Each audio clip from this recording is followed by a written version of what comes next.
नमस्कार, मी विकास घोगरे, एक विशेष शिक्षक.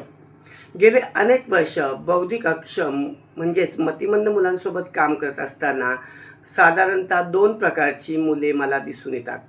एक म्हणजे अतिसंरक्षित म्हणजेच ओव्हर प्रोटेक्टेड चाइल्ड आणि दुसरं म्हणजे दुर्लक्षित अर्थातच निग्लेक्टेड चाइल्ड. अतिसंरक्षित म्हणजेच ओव्हर प्रोटेक्टेड चाइल्ड या मुलांवर या पालकांचे इतके प्रेम असते की ते त्यांच्या दैनंदिन गोष्टी म्हणजे अगदी कपडे घालण्यापासून जेवण करण्यापासून सगळ्याच गोष्टी पालकच करत असतात. पर्यायी ही मुलं संधीपासून दुरावली जातात आणि मग त्यांच्यामध्ये आत्मविश्वास, स्वावलंबन आणि निर्णय क्षमतेचा अभाव दिसून येतो. दुर्लक्षित म्हणजेच निग्लेक्टेड मुलं या मुलांना मात्र योग्य तो वेळ दिला जात नाही, हवं ते प्रेम दिलं जात नाही आणि त्यांच्या गरजा समजून न घेता त्यांना दुर्लक्षित केलं जातं.